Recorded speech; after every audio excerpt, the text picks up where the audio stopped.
Hola, ¿qué tal amigos? ¿Cómo están? Muy buenas noches. Yo soy Esdras Chabot y esto es Dinero y Poder. Manuel Camacho Solís, coordinador del Diálogo por la Reconstrucción de México, anunció la creación de un comité de izquierda cuyo propósito es definir los lineamientos hacia las elecciones de 2012 y con miras a la formación de un nuevo partido. Estará integrado por los presidentes del PRD, PT y Movimiento Ciudadano, así como de Andrés Manuel López Obrador, Marcelo Ebrard y Cuauhtémoc Cárdenas. Durante la firma del convenio de coalición Movimiento Progresista para la elección presidencial, Camacho anunció la unificación de los partidos de izquierda y de Morena, el Movimiento de Regeneración Nacional, en el partido Frente Amplio Democrático. Nos acompaña aquí en el estudio de Dinero y Poder Manuel Camacho Solís. Manuel, muchas gracias por estar aquí con nosotros. Gracias. Mauricio González Macarios, que tiene muy buenas noches. Buenas noches. Manuel, el proceso mediante el cual se elige finalmente a Andrés Manuel López Obrador como el candidato de la Izquierda Unida, tiene que ver, bueno, con esta propuesta de encuestas donde finalmente el propio Marcelo Ebrard establece que él no es el que tiene todas las de ganar, aunque tenía una perspectiva de crecimiento. Aceptan la candidatura de López Obrador y ahora la estrategia es cómo armar un proyecto de izquierda unida que pueda también reducir los riesgos que tiene una candidatura como la de López Obrador en función de todo lo que pasó durante el sexenio. Sí, o sea, lo que Marcelo planteó desde hace meses es que hubiera un candidato, que hubiera una coalición de los tres partidos y de Morena, y que se aprovechara esta decisión de la candidatura presidencial para poder relanzar a la izquierda después de los fracasos que han ocurrido y los conflictos que han sido permanentes en los últimos años. Entonces, en ese rubro lo que planteó es la conveniencia de que siguiéramos un camino de la formación de un partido frente, como el Frente Amplio Uruguayo, que sustituya las reglas de la confrontación y de la movilización, que son las que hoy rigen estos partidos y que llevan al clientelismo y a la lucha de espacios permanente, por unas reglas de cooperación. El Frente Uruguayo funciona con una dirección horizontal, entonces todo se resuelve por consenso y se premia el éxito electoral y el éxito en el gobierno. Entonces es otro modelo. Entonces la idea es que podamos avanzar hacia eso, pero esto es un proyecto para después de las elecciones. La ley no permite que se den esos pasos en este momento, ya estamos ahorita en la elección, en el proceso electoral, pero una vez que terminen las elecciones, sí fue uno de los compromisos que estableció con Andrés Manuel, que Andrés Manuel apoyó, de que se impulsaría esta renovación de la izquierda. Las estrategias que manejó López Obrador durante todo el sexenio terminaron generando confrontación dentro del PRD. Lo hicieron, el caso del Estado de México quizá fue lo más dramático. Al final se pierde también el Estado de Michoacán y le queda solamente el Distrito Federal. ¿Cómo remontar, cómo crear esa imagen que era lo que Marcelo Ebrard trataba de crear de una izquierda democrática, amplia, moderna, con la figura de López Obrador? Pues tiene que ser con hechos y me parece que lo que ocurrió la semana pasada, este acuerdo político, pues va en esa dirección. Es decir, con un solo movimiento generas otro ambiente, incluso facilitas las negociaciones al interior de los partidos políticos para las candidaturas de diputados, senadores y todo lo que viene. Entonces tendrá que ser con hechos. Si no hay hechos, las mejores intenciones se van a venir abajo y esto implica una construcción, es decir, una secuencia y un diseño. Y al final, pues una responsabilidad. Si no hay esa responsabilidad, no se va a lograr. Ahora, de que hay espacio para esa izquierda, vamos, no tengo la menor duda. El desgaste del PAN es enorme. Lo que ofrece el PRI no satisface una buena parte de la sociedad. Y la izquierda precisamente ha tenido estos resultados por la gran cantidad de pleitos, de conflictos, que son los que han aumentado los negativos hacia la izquierda. Hace 5 años la izquierda estaba muy bien posicionada y esa posibilidad se desgastó muchísimo por estas confrontaciones que han sido interminables. No se puede repetir el esquema en donde el candidato en ese entonces, López Obrador, decide todo. Esta vez no lo pueden hacer así. Pues la idea es que ya salgamos de esta visión vertical de mando y nos vayamos precisamente hacia una mesa donde haya 21 personas que platiquen, que debatan, que se pongan de acuerdo y que de ahí salgan las decisiones durante un proceso fundacional. porque no puedes meter elecciones al arranque de un proyecto. Entonces, lo ideal sería que del 12 al 14, durante 2 años, se armara este partido frente. Y ya en el 14 ya fijas las reglas para las candidaturas y todo lo demás. Pero si quieres nacer con un proceso de elecciones inmediato, con movilizaciones, pues estás echando a perder. Los uruguayos lo hicieron así y les salió muy bien.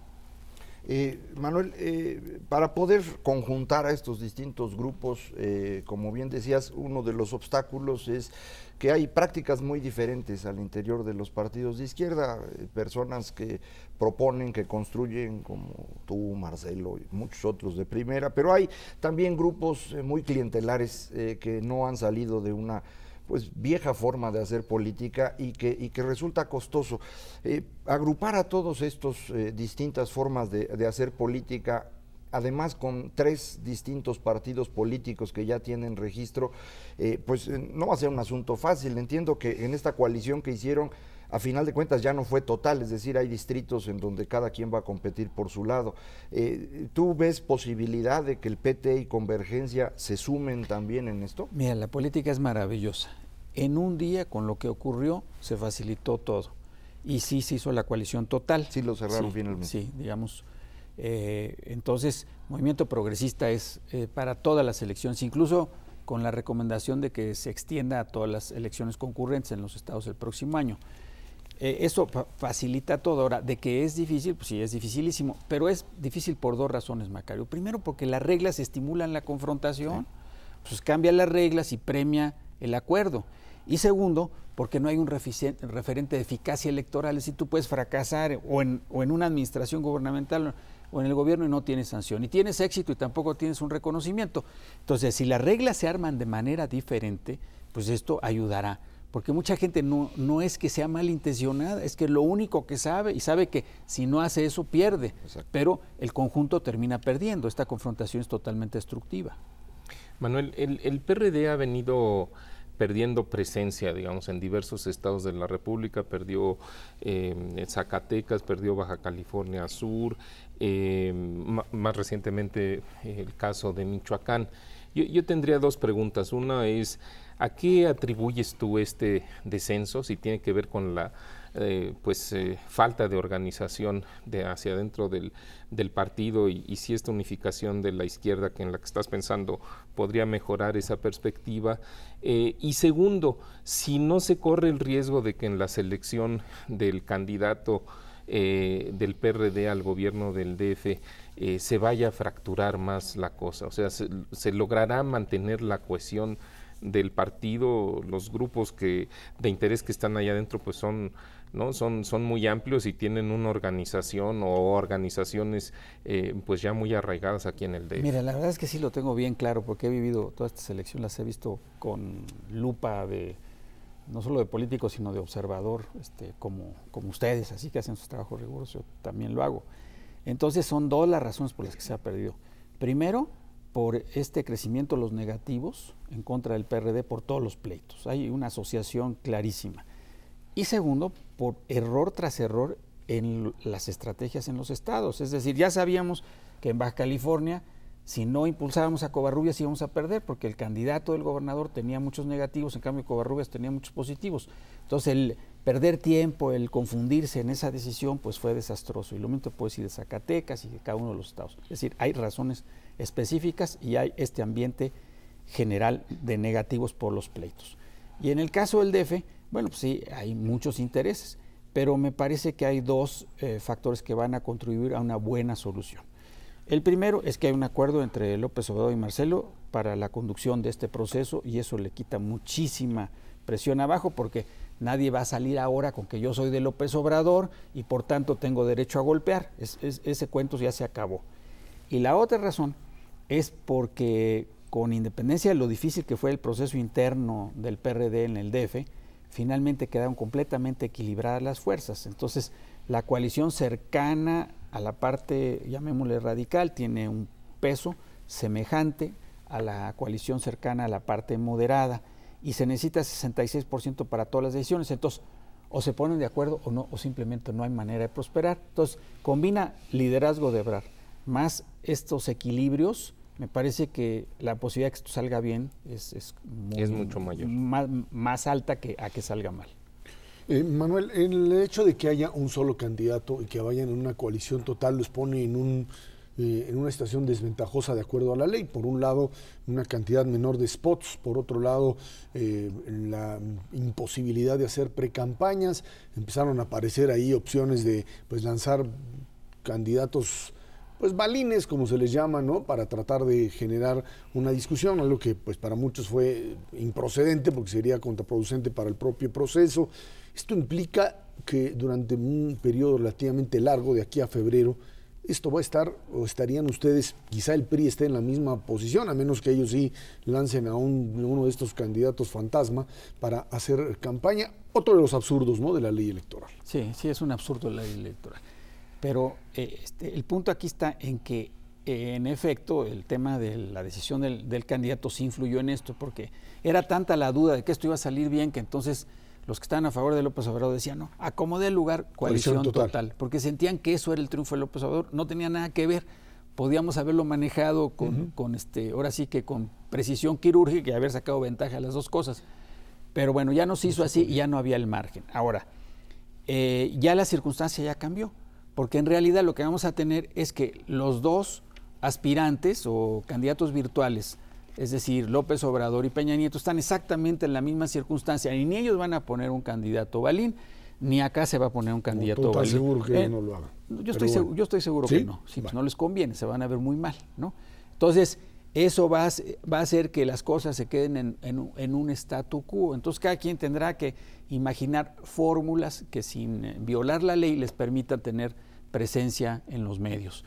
Y por lo que toca al PAN, pues sí tendrán la ventaja de que podrán hacer precampaña, pero yo veo tan poco atractivo ese proceso a como va ahorita, que no veo que les vaya a dar nada. A lo mejor lo que más les convendría es tener ya un candidato y todos estar en las mismas condiciones. Hasta pueden perder precisamente por el tiempo que les llevan de ventaja los dos. Es probable que pierdan más a lo que ganen. Oye, Manuel, con respecto a este movimiento rumbo ya, no 2012, sino más adelante a la construcción, decías, este grupo formado por los tres dirigentes de los partidos, más tres grandes líderes de la izquierda, como Cuauhtémoc Cárdenas, Andrés Manuel y Marcelo Ebrard, y me imagino que tú mismo estaría en este grupo. Estas 7 personas serían las que estarían construyendo este gran acuerdo hacia adelante. Pues yo creo que tiene que ser un poquito más grande el grupo, pero no mucho más, es decir, para que se incluyan todas las corrientes, y también habrá que incluir algunos de los líderes de opinión más prestigiados del país.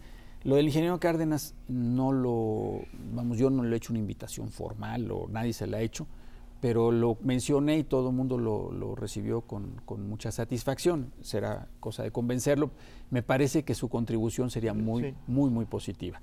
Entonces, un número de unos 21, 20 más 1 que sea el coordinador, me parece que es así como el número ideal, ni mucho menos ni más, porque si es más, ya no hay manera de ponerse de acuerdo. Manuel, la Ciudad de México se convierte en el gran bastión del PRD después de todo lo que se ha perdido. Y bueno, pues entre líneas, después de este acuerdo, se dice es que Marcelo Ebrard se quedó directamente con la conducción. Ahí es el gran triunfo de Ebrard, tanto por lo que puede suceder a futuro, como por el hecho de que él controlará el proceso para elegir a un candidato a la jefatura de gobierno. Esto implica necesariamente que Marcelo Ebrard es el responsable de lo que pase en la Ciudad de México en términos electorales. Bueno, a mí me parece que sacar conclusiones sobre el desenlace de la elección del 12 en este momento es un poco apresurado. En efecto, el PRD ha bajado, todo lo que tú quieras, pero esta elección está completamente abierta. Nada nos dice que Enrique Peña, a la hora ya de la confrontación, a lo mejor no tiene lo que muchos creen que tiene, y en ese momento va a cambiar el desenlace. Nada nos dice que el PAN, a pesar del desgaste que tiene y de que el gobierno está en los problemas que está, pues sigue siendo un partido con su 26, 28% de intención de voto, y no se puede así tachar y decir que ya se acabó todo. Y en el caso del PRD, pues el nivel de inconformidad que hay en el país y las propias fortalezas que tiene López Obrador, pues no podemos saber realmente qué va a pasar. O sea, yo veo esto en 2 etapas. De aquí a marzo, en donde si López Obrador se coloca en el segundo lugar, si crece 4 o 6 puntos, en ese momento se vuelve competitivo. Y otra etapa que iría de abril al día de la elección, a julio, en donde pues ya ahí puede pasar cualquier cosa, porque entonces sí, a ver quién tiene más, digamos, fortaleza política. En el caso del DF, me parece que ya todo el mundo le reconoció a Ebrard su liderazgo, pero pues si algo ha demostrado Ebrard es sensibilidad y que se guía por la razón política. Entonces no va a ser una cosa arbitraria, sino que pues, va realmente a ver cómo esto queda mejor. Y pues nomás hay dos criterios.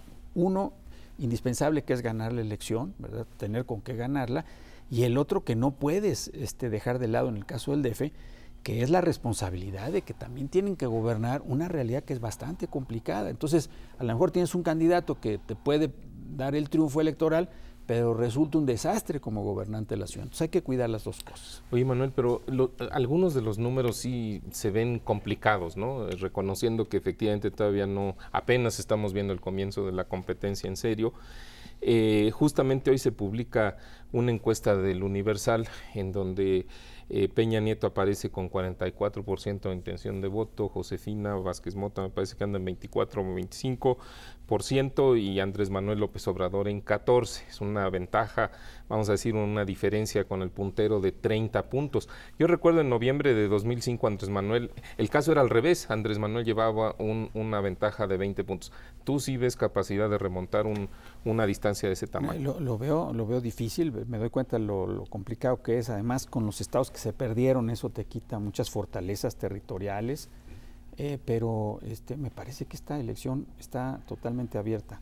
Y de la encuesta que mandamos a hacer, la cual yo estudié con mucho cuidado, la de Nodos, la de Woldenberg, ya haciendo todas las simulaciones y todo, veo con claridad que esto puede realmente dar la vuelta. O sea, digamos, si ahorita alguien tuviera que apostar, ¿verdad? Bueno, pues apostaría seguramente a favor de Peña Nieto. Pero esto me parece que va a cambiar mucho. La situación económica no va a mejorar, eso no le permite al PAN ganar la elección por la economía. La candidatura de Enrique Peña, ya resolvieron la unidad, que era un tema mayor con lo de Beltrones, pero pues ahora tienen que mostrar que realmente tiene con qué, y ahí pues está por verse. Ahora, si él logra nadar de muertito y se administra y baja 15 puntos y de todas maneras supera al segundo y al tercer lugar, bueno, es perfectamente posible. Estoy seguro que eso van a dar porque no tienen para más. Pero si hay alguna cosa que empiece a poner esto en ebullición, pues podemos ver desenlaces no predecibles en este momento. Y que no se nos olvide que en una elección con 3 competidores basta 35, 38% del voto para ganar. Así es. No hay que llegar a 51. Y Andrés Manuel tiene, o sea, ahí están las cifras del Universal, pero aumenta el porcentaje de los no computados. Andrés Manuel tiene un 22% sólido, es un voto que ha aguantado todo, ¿no? Entonces, pasar del 22 al 28 no es imposible. Y si pasa al 28 está en la competencia. Y aquí opera la ley de Duverger. Ustedes que han estudiado sociología política, en un sistema de 3 partidos, lo que pasa es que el primero y el segundo lugar se llevan el 80% y el tercer lugar se lleva el 20% o menos. Es decir, el castigo para el tercer lugar es altísimo. Entonces, si estás en el segundo lugar y en condiciones de tanta inconformidad social, sí puedes ganar. Manuel Camacho Solís, muchísimas gracias. Gracias a ustedes. Vámonos a una pausa. Esto es Dinero y Poder. Una manera de combatir la pobreza es otorgar créditos a la gente de escasos recursos o micronegocios que quieren crecer, pero que no son considerados confiables para préstamos por parte de los grandes bancos. En México existen muchas alternativas para que la población de escasos recursos y pequeñas empresas salgan a flote. Una de ellas es Compartamos, un banco que se posiciona como una de las opciones con mayor crecimiento en nuestro país. Nos acompaña aquí en el estudio de Dinero y Poder Fernando Álvarez Toca, director general de Compartamos Banco. Muy buenas noches, Fernando, gracias por estar aquí con nosotros. No vamos a hablar, por supuesto, del banco, pero sí vamos a hablar del concepto específico de estos microcréditos o esta idea que se tiene de que la gente de bajos recursos tiene capacidad de recibir créditos, de crecer con esos créditos, de pagar esos créditos y finalmente de establecer lo que sería un mecanismo de crecimiento y de desarrollo con pocos recursos. Muchas gracias por la invitación. Erra, en efecto, nosotros llevamos 20 años, ¿no? Compartamos lleva 20 años dando crédito a este segmento que se conoce como la base de la pirámide y con, la verdad, bastante éxito, ¿no?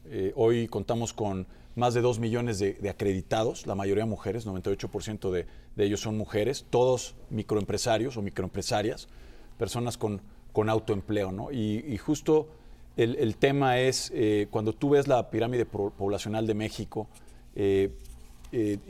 hay mayor concentración, una mayor presencia de los segmentos de menores ingresos, ¿no? A los cuales hay muchos que cuentan con empleo formal, y esto ha ido creciendo año con año, pero hay una gran cantidad de familias que dependen de autoempleo o de empresas pues, más en el esquema informal, ¿no? Ahí es donde creemos que el sistema financiero pues quizás no hemos hecho la tarea en su totalidad. Hay muy buen servicio para las personas que tienen una nómina, un pago dentro de una empresa formal, pero para la otra parte de la población que pues son comerciantes o pequeños manufactureros, etcétera, la gama de servicios financieros con los que cuentan pues es limitada, ¿no? Y ahí es donde nosotros hemos venido creciendo año con año, tratando de servir a estos clientes primero con crédito y últimamente a años recientes ya hemos logrado introducir seguros de vida, que para este segmento creemos que un seguro de vida es mucho más relevante para una persona de menores ingresos que para una persona de altos ingresos, ¿no? Por la capacidad de acumular activos. Por ahí tenemos la primera gráfica en donde se habla precisamente de la distribución de estos microcréditos por nivel socioeconómico. ¿Quiénes sí pueden y quiénes no tienen acceso a esto? Sí, en esta gráfica vemos que el segmento A, B, C+, incluso C medio, está, digamos que adecuadamente cubierto por el sistema tradicional financiero. Son los que tienen ingresos superiores a los 40,000 pesos mensuales, ¿no? Como familia, ¿no? De ahí hacia abajo vemos que la cobertura del sistema financiero pues, comienza a ser cada vez menos completa. Y obviamente pues, los segmentos E y D menos pues, tienen una cobertura muy baja, ¿no? El segmento E, es importante mencionar que es un segmento en el que se concentra gran parte de las familias de México, pero también su nivel de ingresos no es el adecuado para cualquier tipo de servicios financieros. Ejemplo, el crédito. Un crédito mal originado en este segmento puede tener consecuencias graves, ¿no? En este segmento E son ingresos de menos de 3 salarios mínimos, para ponerlo más fácil, para una familia, ¿no? Imagino una familia de 4 personas, que es la que normalmente tenemos. Ahí, como decías, es complicado otorgar créditos. Sin embargo, pues quien popularizó la idea de los microcréditos, Mohamed Yunus, de Bangladesh, que incluso recibió el premio Nobel por esta idea. De hecho, pues inicia sus microcréditos precisamente en ese tipo de nivel. E incluso ahí funcionan. Y me parece que la idea más importante de Yunus, más allá del préstamo, lo dice él, es el otorgarle confianza a las personas. Es decir, el crédito lo que significa no es una cantidad de dinero, sino la oportunidad de que alguien pueda hacer un negocio, de que pueda sentirse digno de recibir un crédito y por lo tanto de producir. ¿Ustedes perciben eso cuando otorgan ustedes estos créditos aquí en México?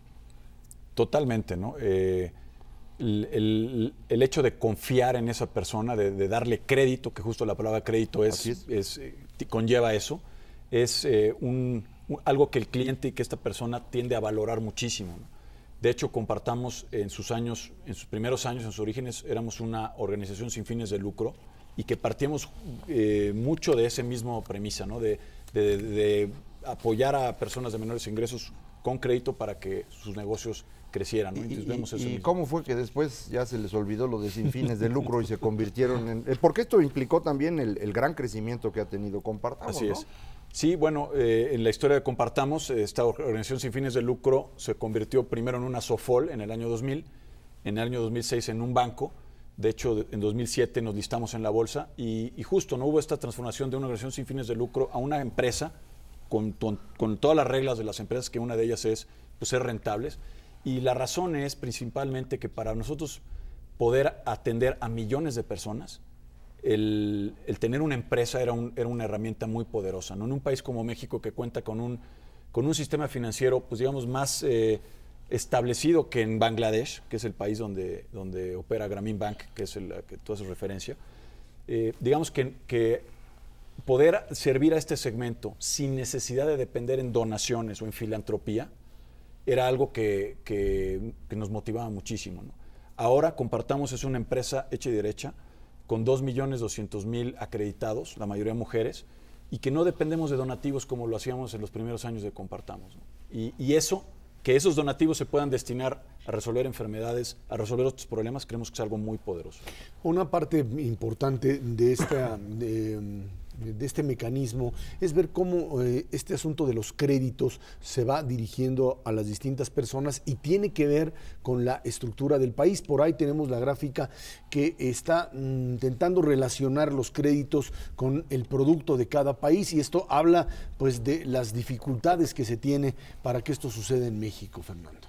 Totalmente, ¿no? Vemos que México es un país con una baja penetración del sistema financiero en lo que a crédito se refiere. En otros servicios la gráfica no sería muy diferente, pero en créditos es muy bajo, ¿no? Ahí vemos países como Brasil, Chile, Perú, que son países similares a México, con una penetración todavía baja, pero superior a la de México, ¿no?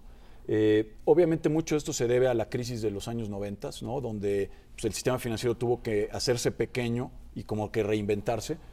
Creemos que, que México debe crecer muchísimo en crédito al sector privado, y donde más debe crecer es en los segmentos de menores ingresos. Ojo, son segmentos con ingresos, simplemente que son menores, ¿no? Entonces hay que saber cómo atender ese Mira ahí segmento. el caso de China, nada más 108%. Sí, nada más que si no lo van a poder cobrar más, ¿no? Sí, no hay un problema. Uno, y dos, que el PIB de China per cápita pues también es muy reducido. pequeño también. Oye, Fernando, tú hablabas de que en esta última década, desde que se constituyeron, como tú dices, en una empresa hecha y derecha, tuvieron un crecimiento muy importante en el número de acreditados.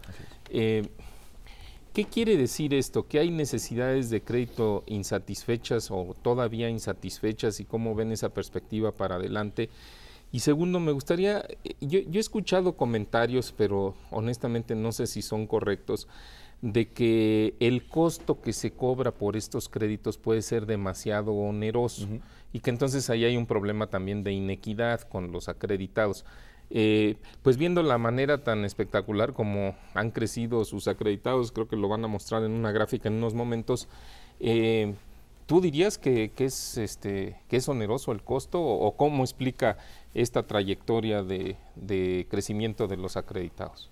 Bueno, primero yo creo que la trayectoria de Compartamos, ¿no? y su número de acreditados es una prueba de que hay demanda por financiamiento, y que a los precios a los que está, pues digamos que la demanda se satisface, ¿no?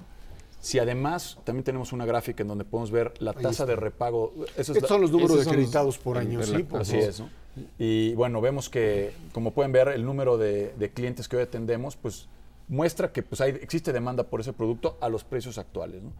Posteriormente veremos otra gráfica donde ves el repago o la baja morosidad de nuestra cartera. Entonces el cliente también, justo aquí está, donde vemos que Compartamos Banco, este año pues estamos con una tasa de cartera vencida de 2.18, cuando las tarjetas de crédito, que son créditos similares, créditos digamos sin garantía, créditos personales, tienen una tasa de morosidad mayor, ¿no? Con esto pues también es otra muestra que el cliente valora el producto, tan es así que no solo lo demanda incrementalmente, sino además lo paga en tiempo y todo, ¿no? Pero, a ver, ahora que haces la comparación con la tarjeta de crédito, los créditos en promedio de Compartamos son, digamos, se les cobran mayores tasas de interés que, por ejemplo, los intereses que te cobra la tarjeta de crédito en un banco comercial. Yo creo que la comparación son productos distintos, y volviendo a tu pregunta inicial respecto a los precios que algunos de esos productos tienen, hay que entender muy bien, y es algo que muchas veces pues, no es tan fácil de explicar, pero atender créditos de promedio de 4,500 pesos, como es el caso de Compartamos, ¿no? Nuestro saldo promedio por cliente son 4,500 pesos. Atender a un cliente con ese saldo a lo largo del año, tenemos un costo de 1,500 pesos. Eso nos cuesta atender a un cliente, el sueldo de los promotores, luz, renta, publicidad, etcétera, 1,500 pesos. Cuando el crédito promedio es de 4,500 pesos, pues la tasa para cubrir eso, de alguna manera. En este caso sería de 33%, en este ejemplo, ¿no? Además de gasto operativo que te explicaba, tenemos que cubrir provisiones de cuentas incobrables, comisiones con otros bancos, porque y el costo del dinero. El costo del dinero, que es el costo financiero exactamente. Entonces, tratando de responder a tu pregunta es, necesitas la tasa necesaria para cubrir los costos. Y obviamente la tasa necesaria para que el cliente, una tasa aquella que el cliente pueda pagar, ¿no? Aquí es donde el análisis del ingreso de las personas es muy importante. Tenemos que medir la capacidad de pago del cliente y la voluntad del pago del cliente, ¿no? Y es muy importante que los pagos pues, puedan ser absorbidos por los ingresos de estas familias. Pues esto lo que quiere decir es que las familias que reciben un crédito lo aplican a la adquisición de algo que les ayude a generar ingresos que antes no tenían, y aunque el crédito no es necesariamente muy barato, o bueno, no tan barato como podría ser en otras circunstancias, de todas maneras la gente sale beneficiada. Así es, ¿no? El uso que le dan estos clientes a los créditos, como decíamos al inicio, son microempresarios, usan este crédito para comprar inventario, para crecer sus negocios, pues les permiten tener mayores ingresos y a su vez pagar sus créditos, sus Fernando, créditos y otras cosas. Yo leía que dada la crisis que se está generando en Europa o que se tiene ahora a niveles muy dramáticos, esta posibilidad de acudir a la idea de microcréditos incluso en economías desarrolladas está floreciendo. ¿Esto sería una alternativa? Bueno, es muy interesante, ¿no? Lo que estamos viendo también en Europa y en Estados Unidos.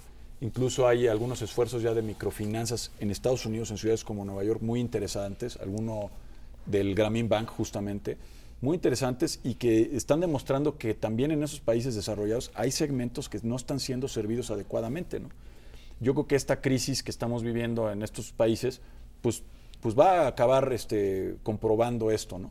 También en Estados Unidos al menos, pues vemos que hay una cantidad de población de migrantes, sobre todo mexicanos, que no tienen acceso a servicios financieros. Entonces yo creo que la oportunidad no es solo, y la necesidad no es solo de países como México, Bangladesh o Perú, sino también en países desarrollados donde hay segmentos que no están siendo bien atendidos. Un poco lo que comentabas por el costo de los créditos y que puede parecer una tasa de interés muy alta para estos créditos, lo que a veces nos olvida es cuál es la otra opción que tiene el mercado, que tienen estas personas.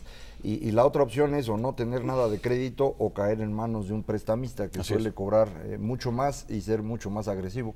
Entonces, a veces cuesta trabajo entender esta diferencia.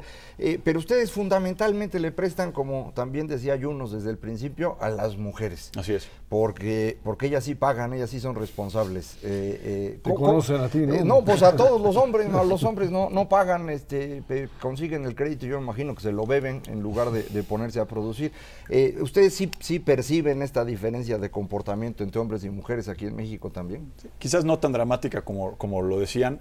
La mujer tiene, y en México, ¿no? En nuestra realidad mexicana, la mujer tiene atributos especiales para formar grupos. Una gran parte de nuestra cartera tiene metodología grupal. Sí. Entonces el compromiso que la mujer tiene con los otros miembros del grupo es a veces mayor que si hubiera hombres en ese grupo. Pero también atendemos hombres, y también nos pagan bien, y simplemente que hay que atender a cada cliente con sus necesidades, ¿no? Aquí ahora mencionabas, ¿no? el costo de los productos. También creemos que es importante, si bien explicar muy bien los costos necesarios para este tipo de cliente, también hay que explicarle al cliente las otras opciones que hay, ¿no? Justo hablabas de otras opciones. El cliente tiene otras opciones, ¿no? Como decías, el prestamista local, o que la casa de empeño, o inclusive otras microfinancieras, ¿no? Y aquí es donde entramos a un tema importante que quería comentar, es nosotros al ser banco estamos regulados como las mismas reglas que le aplican a Banamex, a Bancomer, a todos los bancos, ¿no? Pero competimos contra financieras no reguladas o contra el prestamista local, ¿no? Que no dan transparencia en sus precios, que no tienen canales de atención de quejas del cliente. Por ejemplo, nosotros tenemos que reportar al buró a todos nuestros clientes, los de buen comportamiento y los de mal comportamiento, porque se piensa que el buró es una lista negra, pero no, es una lista buena y mala, ¿no? Nosotros los reportamos y consultamos al buró, otras empresas no. Y el tema del sistema financiero para este segmento, yo creo que va mucho en regulación, tener buena regulación para atender bien a este cliente y no terminar sobreendeudándolo. Fernando Lorestoca, director del Banco Compartamos, muchísimas gracias por estar aquí con nosotros. Muchas gracias a todos. Vámonos a una pausa. Esto es Dinero y Poder. El senador del PRI, Manlio Fabio Beltrones, decidió no participar en la contienda interna de su partido por la candidatura presidencial de 2012. Esta mañana publicó un documento en el que refrenda su intención por mantener unido al partido en las próximas elecciones y afirma que esta decisión le permitirá seguir siendo un hombre útil al interés de su país y del PRI, algo que pues no está totalmente en el plano de la adhesión a la candidatura de Enrique Peña Nieto. Hay por ahí una parte en donde establece claramente Manlio Fabio Beltrones que, dada a la convocatoria, y ahí es parte del pleito al interior del PRI, una convocatoria originalmente pactada entre el propio Manlio Fabio Beltrones y Enrique Peña Nieto, bajo el principio de que los gobernadores no, o sea, funcionarios priistas que estuviesen en un cargo público, no participarían para evitar lo que se llama la cargada, que luego los priistas dicen que no existe, pero que es básicamente el hecho de que, bueno, pues las órdenes de los gobernadores funcionan y a partir de esto los priistas apoyan a determinado candidato. El propio Manlio Fabio Beltrones, cuando declina en este desplegado, dice, entre otras cosas, que la forma en la que está planteada la convocatoria no le permite a él competir.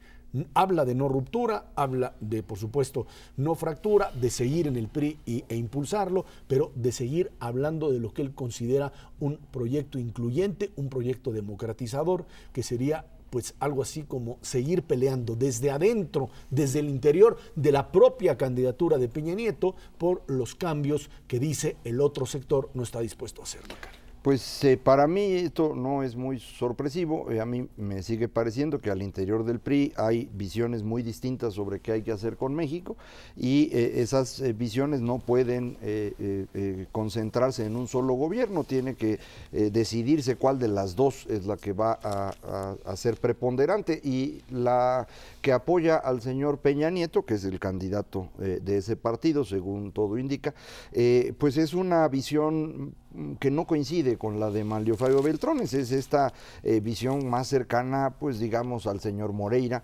o al señor Paco Rojas o a Emilio Schweifet, que es una visión más propiamente del viejo nacionalismo revolucionario. El mismo candidato Peña lo ha dicho con toda claridad, el proyecto es la Constitución, que a mí me parece una frase profundamente echeverrista. Entonces, bueno, ese grupo, pues no veo cómo puede asociarse con el grupo de Beltrones, no veo cómo podría garantizarle algo. No pudieron garantizar ni siquiera la convocatoria, pues me imagino que lo demás está más complicado. Sin embargo, bueno, yo lo leo quizá de manera diferente. A mí me parece que la unidad se ha vuelto un factor, un valor primordial dentro del PRI. Yo creo que es parte de lo que les puede permitir conservar la ventaja en la preferencia electoral que ha mostrado el candidato Peña Nieto. Si nos referimos nuevamente al tema de las encuestas, pues sí hay una gran distancia, ha habido una gran distancia desde hace meses entre la preferencia por Peña Nieto y la preferencia por el senador Beltrones, y a mí me parece que quizá efectivamente exista esta tentación pues de no hacer caso, pero por otro lado también existe el riesgo de la decisión de alguien como el senador Beltrones. Entonces, en ese sentido, a mí me parece que sí puede haber una respuesta de parte del PRI de tratar de mantener a Beltrones, digamos, dentro del cerco, dentro del corral del revolucionario institucional, porque si no, sí les puede salir muy caro en términos de las elecciones. Hay frases, es muy interesante el desplegado del día de hoy de Beltrones, porque hay varias partes que están en negritas, o sea, en una letra resaltada, como dándole valor, y quizá en una de las partes dice unidad, sí, ¿para qué? Y dice, reconozco que en mi partido hay quienes tienen prisa y alegan la necesidad de la unidad para conservar privilegios o garantizar sus intereses personales o de grupo. Es un cuestionamiento directamente al grupo que obviamente no lo apoya, por supuesto dice no habrá fractura del PRI, pero también dice la simulación y la ingratitud son los peores venenos de la política y nos han hecho mucho daño. No es tiempo, este no es el tiempo de las ambiciones ni de la simulación, es la hora de definiciones y bueno, pues habla de los eventos que lo exigen. A mí me queda muy claro que incluso la propia contienda interna, y este es el otro párrafo, es la convocatoria ocasionó este tipo de, la convocatoria a elecciones como fue diseñada, ocasiona este tipo de desplegado, cuando dice no tengo obsesiones personales y mucho menos abrigo conductas mezquinas, la decisión de no participar en la contienda no es un sacrificio, es mi aportación para la victoria del PRI en 2012. Siempre he insistido en que la unidad es un punto de llegada, no de partida. La unidad se construye con una idea común, con reglas claras, con transparencia, con equidad y sin exclusiones. Bueno, pues ahí está, ¿no? Y creo que el asunto propio de la convocatoria hace que, como no le respetaron lo que originalmente planteó, él les dice, señores, sigan con su juego, hablen de unidad, nada más que si lo quieren hacer, tienen que cambiar toda la forma de generar política, que quiere decir hacer alianzas, porque reconoce Manlio que los que hicieron política fueron los de la izquierda. O sea, reconoce que al llegar al pacto que lograron Ebrard y López Obrador, hicieron política, consiguieron un acuerdo real, algo que aquí por lo pronto no existe. Y en el fondo lo que creo yo que está detrás del desplegado es que se van a discutir las candidaturas ahora en enero y febrero. Es decir, no nada más hay una candidatura presidencial, hay un montón de candidatos a diputados, senadores, gobernadores, y en donde, bueno, pues ya les quitó un cacho la alianza que hicieron con el Verde y con Nueva Alianza. Eso también está detrás de este desplegado. Y el espacio en el que queda disponible es donde me imagino Manlio querrá colocar gente suya. Y esto es lo que se va a discutir. Y ahí es donde se va a ver con más claridad si hay espacios para él o no, y una vez definidos esos candidatos, entonces veremos si la unidad en el PRI se mantiene o no. Es decir, sí falta todavía bastante para la elección de 2012. Sin duda, y también hay que reconocer que aquí no hubo una consulta de la cúpula priista precisamente para la repartición de estos puestos hacia el Verde, hacia el Panal. Y bueno, pues ahí sin duda ya hay una falla de entrada, que por eso yo pienso que deben de corregir rápidamente, porque aquí sí se están enfrentando, ¿no?, con una posible pérdida muy significativa. O sea, suponer que con esta declinación de Manlio Fabio Beltrones lo tienen adentro a cualquier precio, estarían haciendo un análisis erróneo. No, es más bien lo contrario. Es lo contrario. Aquí les está diciendo, yo voy con Peña Nieto, por supuesto, como candidato, yo voy con el PRI. Pero necesito un espacio. Pero necesito espacio, necesito condiciones que nos lleven a proponer cosas a partir de las cuales creo que la unidad se puede construir. Y si no, no dice y si no. O sea, deja abierta la puerta y ahí está volteando, por supuesto, hacia otros espacios que en un momento determinado podrían darle esa cabida a ese tipo de propuesta si es que el revolucionario institucional no la recibe. El PRI siempre fue espacio de absorción hasta que tuvo estas fracturas que lo llevaron directamente a la derrota, desde la propia salida de Porfirio Muñoz Ledo y Cuauhtémoc Cárdenas, y de ahí en adelante la fractura implicó directamente la derrota. Aquí dice, no habrá fractura, no los estoy amenazando, pero o me incorporan o simple y sencillamente no va a funcionar, porque el PRI, dice el propio Manlio Fabio Beltrones, no puede reproducir modelos del pasado que ya no funcionan. Y yo creo que se refiere fundamentalmente a una práctica muy común en el PRI cuando ganaban todo, la soberbia. De pronto el grupo que está ganando piensa que ya ganó desde antes y hace pinole a los otros. Eso le pasó también a Madrazo en la elección anterior, y le está pasando ahorita al grupo de Peña, ¿no? Fundamentalmente el presidente del PRI que decidieron tener, el señor Moreira, que ya lo hemos comentado muchas veces, un gran pasivo para el PRI por su imagen pública, porque el señor es un mentiroso según la evidencia que tenemos de Coahuila, pero también según la evidencia de este desplegado. El señor Moreira se comprometió a publicar una convocatoria y en el camino a la imprenta le cambió bueno, pues así está bien difícil hacer algo, y esto para mí es una señal de soberbia, que es un riesgo inmenso del PRI. Por lo Pero pronto bueno, ya hay alguien que dentro del PRI pues lanzó una protesta desde Coahuila al Tribunal Electoral del Poder Judicial de la Federación con respecto a si los estatutos permiten. Dicen el propio Comité Ejecutivo Nacional que sí lo permite, que el presidente del comité puede hacerlo, No, pues y si simple- lo puede hacer, pues puede hacer cualquier cosa, ¿no? Bueno, puede hacer eso, pero lo que yo entiendo que no permiten los estatutos es pasar por alto a los cuerpos consultivos del partido. Y eso tampoco lo hicieron. Y eso tendrán que vigilarlo las autoridades electorales. Y bueno, no sé si sea sujeto a sanción o simplemente una reprimenda, pero sin duda ahí está faltando ese elemento. Pero después de este desplegado, lo que ocurra con la convocatoria me parece ya es irrelevante, esto ya se acabó. Vámonos a una pausa y de regreso platicamos con usted. La crisis económica mundial, Europa otra vez dando problemas. Esto es Dinero y Poder. El futuro económico del mundo es incierto debido a la situación de la deuda de la zona euro y la imposibilidad del Supercomité de Estados Unidos para solucionar el déficit presupuestal de esa nación. En Europa, los bonos de deuda soberana en España, Italia, Francia y Bélgica volvieron a mostrar alzas, lo que puso nerviosos a los mercados financieros alrededor del mundo. En Estados Unidos, el presidente Obama amenazó con vetar cualquier iniciativa para eliminar los recortes automáticos al gasto público que entrarán en vigor en 2013 tras el fracaso del Supercomité Legislativo. Y si Europa estaba mal y los norteamericanos iban más o menos con datos que hablaban de crecimiento, otra vez el pleito entre republicanos y demócratas pues se parece al de aquí, en donde a Obama no le van a conceder nada, ¿sí?, en función de la próxima elección, y mientras tanto, bueno, pues los mercados otra vez en los niveles más bajos. Ahora sí, Macario, no te funcionó. Lo de la Serie Mundial, lo yo de la sabía Serie que me ibas a Mundial, decir, no. Ni el Super Bowl. No, A lo mejor el Super Bowl sí te va a dar, va a lo pasar, mejor sí, si es para enero. el problema del Supercomité, hay que irse hasta el Super Bowl. ¿Qué pasó? No, efectivamente, el problema más importante de esta semana, al menos, es el asunto de este comité que se había creado para resolver los problemas de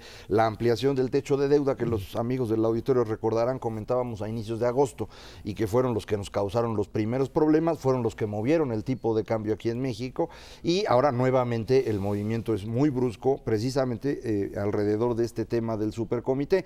No se pueden poner de acuerdo en qué van a hacer para reducir el problema de deuda que tienen. El señor Obama salió ayer mismo a decir, a mí me van a entregar una solución, porque de otra forma yo veto los mecanismos automáticos que habían dicho que iban a hacer, porque no está dispuesto a bajarle ni al gasto social ni a defensa. Es muy interesante lo que pasó la semana anterior en materia de defensa en Estados Unidos y de la posición frente a China. Ahorcaron a China diplomáticamente la semana pasada, eso aquí en México casi no lo vemos, pero es de las cosas más interesantes que han ocurrido. Ya movió Estados Unidos toda la fuerza naval que tiene prácticamente al Pacífico, ya dejó el Atlántico solito, ya dejó a Europa sola y se va a concentrar en limitar a China. Entonces, pues son varios fenómenos que se están mezclando, a veces nada más vemos lo del último momento, pero pues está muy interesante. Yo creo que el riesgo mayor no es tanto la discusión entre los republicanos y los demócratas de en qué rubro se tiene que hacer, en qué rubro de gasto público se tienen que hacer los recortes, y en defensa, en seguridad social. Eso yo creo que va a ser la historia de todos los días, de aquí hasta que se presente el nuevo presupuesto y después posteriormente cuando se discuta. Yo creo que lo que Estados Unidos o el Congreso estadounidense no está midiendo con esta falta de acuerdo de este famoso supercomité es que otra vez el presidente Obama va a tener que pedir, me parece que es por ahí de marzo a abril, permiso para incrementar el techo de deuda, que fue exactamente el origen de la discusión, como bien señala Macario, en agosto del año pasado, que hizo temblar al mundo financieramente hablando. Y ahí es donde la falta de acuerdo y la discusión, que en ese momento va a ser muy álgida, yo creo que estamos en un riesgo de que otra vez regrese el nerviosismo a los mercados financieros por ahí de principios del año entrante o el primer trimestre. Más bien que se mantenga, porque el día de hoy... No, más de lo que hemos visto. Otra vez el mismo problema de agosto, que de pronto de golpe se pone verdaderamente serio. Ahora, aquí hay un problema muy serio que no están entendiendo los republicanos. Si ellos bloquean a Obama en el ánimo de descalificarlo, sería útil eso si tuvieran un candidato decente. Pero no tienen ninguno. Pero no tienen, entonces lo que están haciendo va a repercutir en su contra, porque si no hay liderazgo, entonces Obama va a ser calificado pues como el que está siendo dañado por los republicanos y ellos van a perder. Y mientras eso sucede, Europa otra vez pues tiene procesos electorales que lo llevan prácticamente ahora sí a ser gobernado por la derecha. Se pinta prácticamente Europa, como le llaman, de azul, del sector conservador. España, prácticamente ya todos los países, digamos, significativos en términos de economía están en el lado conservador. Había ahí un análisis que decía que en momentos de crisis el electorado se iba hacia la derecha, momentos de expansión pues giraban hacia la izquierda. No sé si sea tan certero el análisis. Lo cierto es ahora que pues los gobiernos de derecha que fracasaron también, como el caso de Berlusconi, pues tiene un sustituto en un tecnócrata, en Mario Monti, en esta situación que prácticamente pone al viejo continente al borde de la bancarrota. Así es, sin duda, Esra, los países más emproblemados desde el punto de vista de la deuda que tienen, Grecia, Italia y España, los tres han caído los gobiernos correspondientes en un plazo de menos de un mes. La verdad es que noviembre ha sido un mes negro para Europa. Y aquí el problema, yo te diría, no es tanto que los conservadores tengan la fórmula de salida de esto, la fórmula es la misma. Y yo no sé si en España, por ejemplo, lo cito como ejemplo, el nuevo gobierno del señor Rajoy tendrá capacidad de salir. Porque, va a ser lo mismo que hicieron los socialistas. Lo que necesita hacer España es bajar el gasto público, subir los impuestos y de alguna manera ayudar a capitalizar a los bancos españoles para que estos enfrenten las pérdidas de los créditos malos que dieron. ¿Ok? O sea, significa austeridad y que todo el mundo se amarre el cinturón en una situación donde el desempleo es prácticamente de 20%, no importa si eres de izquierda, de derecha, centro, moderado. Es lo mismo que hizo Zapatero. Exactamente, tienes que seguir la línea de la continuidad. Entonces, ahí yo creo que va a haber un desencanto sobre estos nuevos gobiernos, el italiano, por supuesto el griego y el español, en muy poco tiempo por parte de la ciudadanía, porque las medidas tienen que ser las mismas. Aquí hubo un artículo muy interesante de un académico estadounidense, Walter Russell Mead, esta semana pasada, que decía: Alemania ya logró cambiar los gobiernos de prácticamente toda Europa, ya nada más le falta resolver su asunto con Francia para lograr lo que no logró en las dos guerras mundiales, pero ahora sí, sin disparar ni un tiro. Ahora sí que hacer que todos se sometan a la hegemonía germana, que son los únicos que tienen billete para poderla gastar. Mauricio González Macarius, que tiene muchísimas gracias. Gracias a usted que nos ve y nos escucha todos los martes aquí en 11 TV México, Dinero y Poder. Estamos en la radio Noticias MBS en el 102.5 de lunes a viernes de 5 a 7 de la noche. Por nuestra parte, muchísimas gracias y muy buenas noches.